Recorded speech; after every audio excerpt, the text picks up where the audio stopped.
Dominican Republic ঘুরে বেড়াচ্ছি আমরা। আমাদের সাথে আছে 14 বছর ধরে এখানে আছে এক বাঙালি ভাই। উনি আমাদেরকে এখানকার বাড়ি কেনা এবং ব্যবসা করতে কত টাকা লাগে এই সম্পর্কে বিভিন্ন গুরুত্বপূর্ণ তথ্য শেয়ার করবে। আর আজকে আমরা ঘুরে বেড়াচ্ছি এখানকার সেকেন্ড লার্জেস্ট সিটি সান্তিয়াগো দে লাস কাবালাসে। এখানকার লোকাল ফুড এক্সপ্লোর করবো এবং এখানকার সুন্দর সুন্দর জায়গাগুলো ঘুরবো এবং সেই সাথে আপনাদের সাথে এই দেশ সম্পর্কে বিভিন্ন গুরুত্বপূর্ণ তথ্য শেয়ার করবো। আসসালামু আলাইকুম, আশা করি আপনারা সবাই অনেক ভালো আছেন।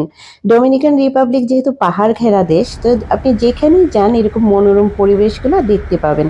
রাস্তার ধারে এইটা হচ্ছে ডাবের বাগান। সাথে আজকেও আছে হাসান ভাই। হাসান ভাই, আমরা সান্তিয়াগো সিটিতে আসছি। এটা হচ্ছে সেকেন্ড লার্জেস্ট সিটি ডমিনিকান রিপাবলিকে, তাই না হাসান ভাই? চ্যানেল সম্পর্কে আপনাদেরকে একটা জিনিস ক্লিয়ার করে দিই, সেটা হচ্ছে যে আমরা ফ্লোরিডাতে থাকি এবং বিভিন্ন দেশে আমরা ট্রাভেল করি, ক্যারিবিয়ান সহ আরও অনেক দেশগুলোতে।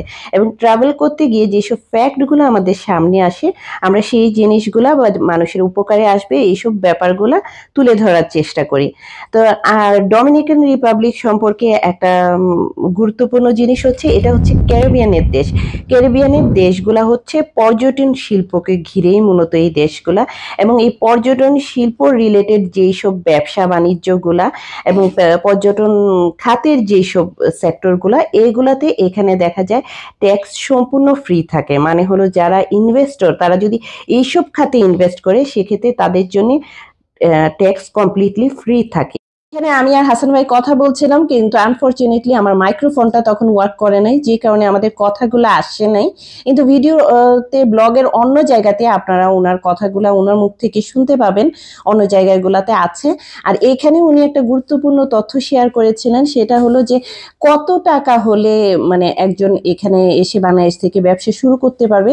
সেক্ষেত্রে উনি যেটা বললো যে US ডলার $10,000 হলে, মানে হলো বাংলাদেশের টাকায় 12 থেকে 14 লাখ টাকা এরকম হলেই যে কেউ এখানে ব্যবসা শুরু করতে পারবে। কারণ ব্যবসা শুরু করার জন্য এখানকার নীতিমালাগুলা খুব বেশি ফ্লেক্সিবল, মানে অনেক বেশি নমনীয় এখানকার নীতিমালাগুলা।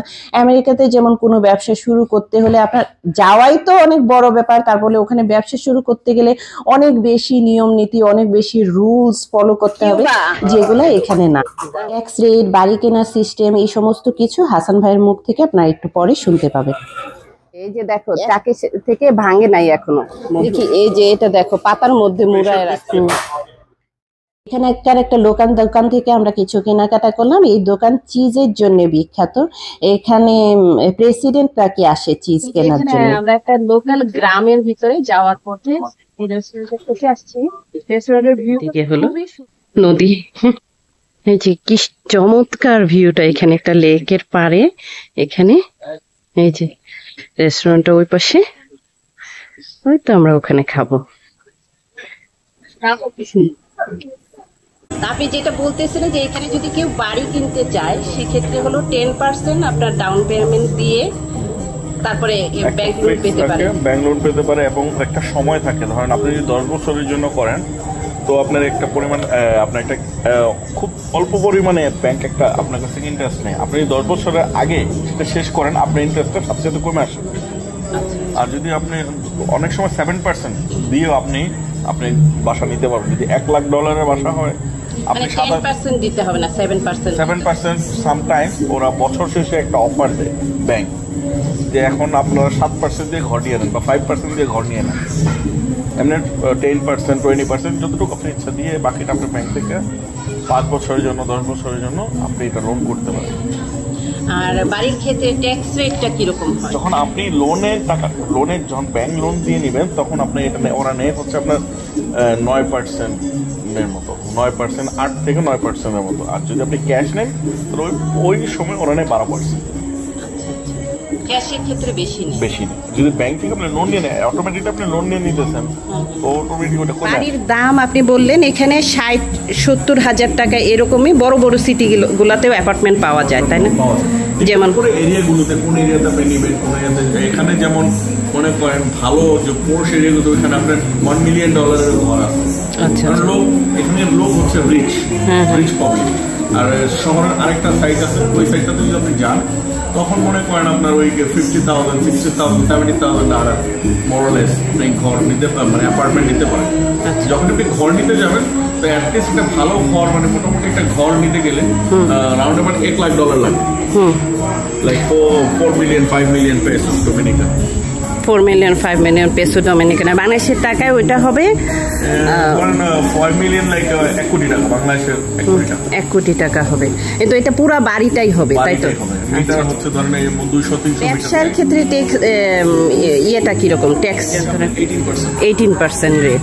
আচ্ছা, আর আপনার কি মনে হয় যে কি পরিমাণ ইনভেস্ট করলে এখানে মোটামুটি একটা ব্যবসা, যারা ধরেন যে স্ট্রাগল করতেছে এরকম মানুষজন?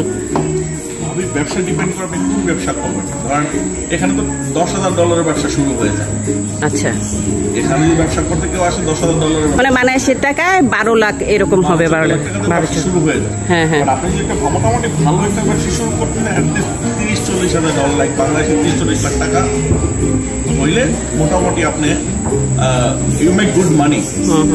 ভালো টাকা আপনি ইনভেস্টমেন্ট করছেন, মানে ভালো আপনি ইনকাম সোর্স আছে।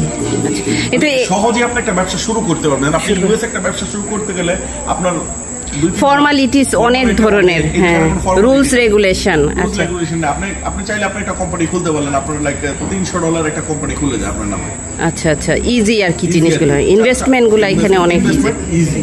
আচ্ছা, আপনি চাইলে আপনি যতদিন পর্যন্ত আপনি কোম্পানি রেজিস্ট্রেট করেন নাই ততদিন পর্যন্ত আপনি ট্যাক্স দিবেন না। একটা সময় দেশ আপনি যখন করবেন তখন আপনার অবশ্যই ট্যাক্স দিতে হবে। যখন আপনি রেজিস্ট্রেট করবেন তখন আপনার ট্যাক্স দেবে। 1 বছর পর্যন্ত রেজিস্ট্রেট না করলেও চলে, কোনো সমস্যা নেই। গভর্নমেন্ট এটা আপনাকে করে হেল্প করে। এবং যখন আপনি ব্যাংকে মুভমেন্ট করেন 2 দিন, মানে 6 মাস 1 বছর, দেন ব্যাংক আপনাকে লোন দেয় বিজনেস করার জন্য।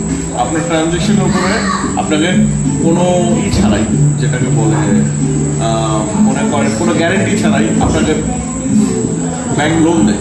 ও, কোনো গ্যারান্টি দিতে হবে না ওইটার জন্য? আচ্ছা আচ্ছা, কোনো বাড়ির পেপার, কোনো গাড়ির পেপার, কোনো কিছুই। আচ্ছা, এই তো মানে যেই ব্যাপারগুলো আমি শুরু থেকেই বলে আসছি যে এখানে ব্যবসায়ের অনেক সুযোগ সুবিধা, কিন্তু এগুলো তো আমি এক্সপ্লেন করতে পারি না। কিন্তু হাসান ভাইয়ের কথা থেকে জিনিসগুলো আরো ক্লিয়ার হলো আর কি, যে এরকম সুবিধা। ব্যবসার জন্য ল্যাটিন আমেরিকা সবচেয়ে বেস্ট প্লেস। এবং অনেক সিকিউর কান্ট্রি। সবচেয়ে বড় জিনিস হলো আপনার সাউথ আফ্রিকাতে অনেক ব্যবসা আছে, আমি এটা জানি, অনেকে ব্যবসা করে সাউথ আফ্রিকাতে, বাট ওই অনেকটা সিকিউরিটি নেই। সোশ্যাল সিকিউরিটি, যেটা আপনার নিজের সিকিউরিটি, আপনার টাকার সিকিউরিটি, ওই জিনিসগুলো নাই। বাট এখানে আপনি এই দুটোটা জিনিস সবার আগে আপনার প্রাধান্য দেওয়া হয়, কারণ টোটালি ওরা আমেরিকান রুলস রেগুলেশনগুলো কন্ট্রোল করে সবকিছু। আচ্ছা হাসান ভাই, আপনার কথা থেকে অনেক মানুষের আসলে উপকার হবে, কিন্তু আমরা দুইজন একটা জিনিস ক্লিয়ার করে রাখি যে আমরা কাউকে এখানে আসার জন্য এনকারেজ করতেছি না, আমরা জাস্ট সুবিধাগুলো এখানে বলতেছি যে এখানে চলে আসে। হ্যাঁ হ্যাঁ, যদি চলে আসে বা কেউ নিজের রিস্কে আসে সেক্ষেত্রে অনেকে আছে না মিডল ইস্টে চলে যায়, অনেকে চলে যায়, আপনার সৌদি আরবে যায়, কষ্ট হয়, মানে ওই ধরনের এর স্ট্রাগল তো ভাই পৃথিবীর সব দেশে আছে। ডিপেন্ড করে আপনি ভালো গাইডনেসটা, যে আপনি এসে কি করতে চান, কি করতে পারেন, আপনার সবকিছু নিজের অ্যাবিলিটির উপর ডিপেন্ড করে। আমরা বলতে পারবো, বাট করতে আপনার নিজেকেই করতে হবে। কাউকে আসার জন্য এনকারেজ করতেছি না, যে যেই জায়গায় আছে সেই জায়গায় ভালো আছে, বা তারা যদি কোনো কিছু গ্রো আপ করতে চায়, কিছু নতুন করে জানতে চায়, দেন somebody come, let's go। আচ্ছা, বাইরে বৃষ্টি শুরু হয়েছে, তার মধ্যে নদীর পাড়ে বসে আমরা খাচ্ছিলাম ভাত আর মাছ ভাজা। আপনারা মাছ ভাজাটা দেখে নিশ্চয়ই বুঝতে পারছেন কতটা লোভনীয় ছিল। একজন বাঙালির আর কি বা লাগে বলেন, ওয়েস্ট ইন্ডিজের একটা দেশে এভাবে বসে যদি ভাত আর মাছ ভাজা খেতে পারে। ভালো থাকবেন আপনারা সবাই।